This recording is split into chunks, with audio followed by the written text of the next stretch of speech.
As you heard Karen say, May is Mental Health Awareness Month.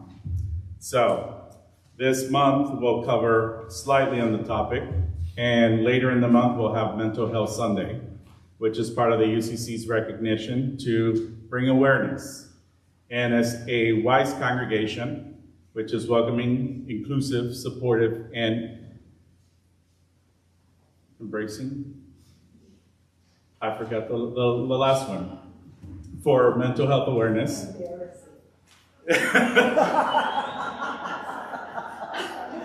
Got me there. In case you didn't hear her, she said embarrassing. It's important for us to continue those conversations around mental health awareness. So some of you in this congregation and those who may not be present have began to be a little more vocal on your mental health struggles. And so that shows the work that we have done is in works. And that is important because Jesus does not just accept you for certain parts. Jesus embraces you for the whole person that you are. The opening words of today's passage do not simply greet us. They unsettle us. They press against our comfort, demanding that we pay attention. Do not let your hearts be troubled. Jesus says this, but only after everything has already become troubled. The room is heavy. The air is thick. Betrayal is in motion. Denial has been predicted. Loss is no longer theatrical. It is imminent. And Jesus knows it. Which means this. When Jesus speaks about troubled hearts, he is not speaking from a distance. He is not offering abstract comfort. He is speaking from within the weight of it. His own heart is troubled, and that matters. Too often we build a wall between faith and mental health, pretending that faith should erase struggle, that belief should hush anxiety, grief, or despair. We wear a mask in the sanctuary, hoping that no one will see the cracks. See, over the last 5 years that I've been here, every now and then I get somebody that comes into my office who wants to talk. And some of their mentality goes with what some folks have grown up with, the embeddedness of theology that's harmful is that if you pray, it'll just magically disappear. If you come to church, everything will be okay. When I make that assessment, not as a licensed professional, but from the pastoral lens, I encourage them to seek licensed professional help, and that I'll be part of the journey should they wish to have that. Some of you who've gotten to work with me a little more and gotten to know me a little more know that there's times that I'm very direct and blunt. Right, Judy? And it is at those moments that I do that because I don't want to bring false hope to someone. I don't want them thinking that just coming to talk to the pastor, it's going to magically erase everything. Because it's not. And that's where some of the church culture hurts people. Is if you tell, oh, you'll be fine. Have you prayed about it? Yes, you can pray and do more. I've told you from the beginning, particularly after I was ordained, because then it was safe, that I live with mental illness. To what extent, I don't share. But you see me up here, you see me in my office, you see the work I've done. Which means that someone who lives with mental illness is not incapacitated. Someone with mental illness can be very productive in life. Someone sitting next to you may be living with mental illness and may not feel comfortable sharing it with you. And how is it that we never really read in the Bible on how Jesus struggled? If Jesus was human at that moment, then Jesus would have experienced the same struggles that we experience as humans. So is it an ignorant of the authors of the Bible and of us to not think that Jesus struggled mentally? But here stands Jesus, fully divine and fully human, daring to name what so many of us bury in silence. But we are afraid to confess even to ourselves. My heart is troubled, not hidden, not denied, not spiritualized away, named. And if Jesus can name it, so can we. See, I often heard, it's all in your head. Yeah, that's the problem. It is in my head. We often misunderstand what it means to be troubled. We hear that word and think of extremes, crisis, breakdown, instability. Now, there are different levels of mental health hurdles. Some where it's temporary, some it's in a chapter because you've lost someone, you've lost a job, lost a home, lost a pet member. Those are sometimes temporary. But the truth is more ordinary than we care to admit, and it is everywhere, woven into the fabric of our daily lives. To be troubled is to carry something heavy. It is to live with uncertainty. It is to feel the ache of betrayal, to sting of denial, the fear of what comes next. Jesus knew it all. See, that happens with people. If I share this, what are they going to think of me? He knew Judas would betray him. He knew Peter would deny him. He knew the people closest to him would not fully understand him. Now look in the mirror. This is not just theology. This is the ache of being human. Have you ever trusted someone and felt that trust was broken? Have you ever stood in a moment where you needed support and it wasn't there? Have you ever been misunderstood by people who should have known you best? See, these were his friends. This was his clique.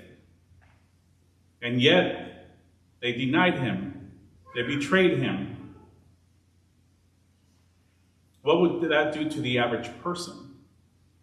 What has that done to you? That is what it means to be troubled. And Jesus does not stand apart from it. He stands inside of it. So when he says, do not let your hearts be troubled, he is not saying don't feel this. He is saying you are not alone in this. The truth shatters the silence. It challenges everything. Because the problem is not what we feel and how we feel trouble. The problem is we feel isolated in our trouble. Sometimes that experience is what derails someone's mental health even more. Mental health struggles often deepen not because of the initial pain, but because of the silence that wraps around it like a shroud.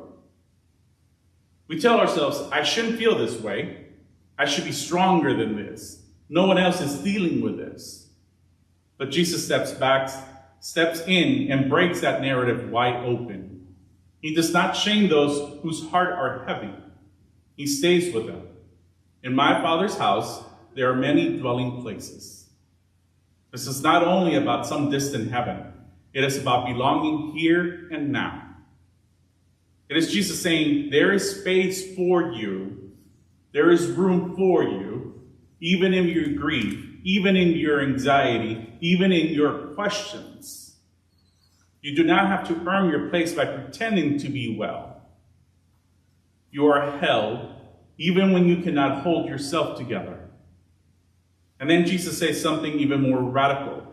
I am the way and the truth and the life. Not, I will show you a way out of trouble. Says, I am the way. See, the trouble that comes with putting up a smile and putting up a front is that when people get to know you a little too much, they realize when you're not okay. And a couple of you have learned that from me and asked, are you okay? And I just smile and say, yep, I'm fine. And there are days that it's a struggle. Does not mean I do not enjoy my calling. But you got to remember, if you are carrying your story, imagine carry so many more stories, being concerned with what else is there hurting your flock. And I carry your stories wholeheartedly. Meaning the path forward is not paved by the absence of struggle. It is in relationship. It is presence. It is knowing that even when the path is unclear, you are not walking it alone. For those of you who weren't here yesterday during Dr. Grice's memorial service,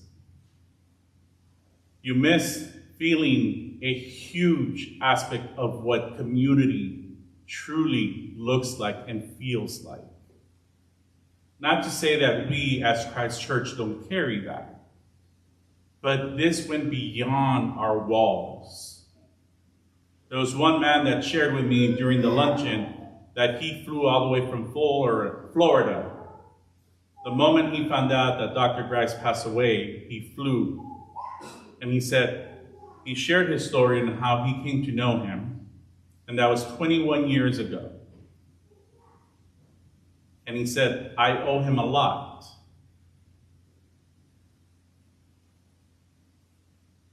This sanctuary was full. The balcony was full.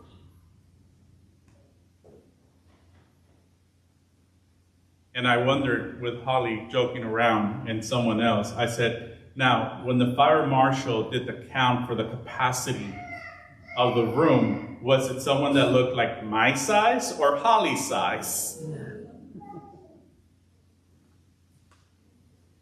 But you see, what I appreciated about yesterday is that everybody came together for the Grice family. They showed up, they were present.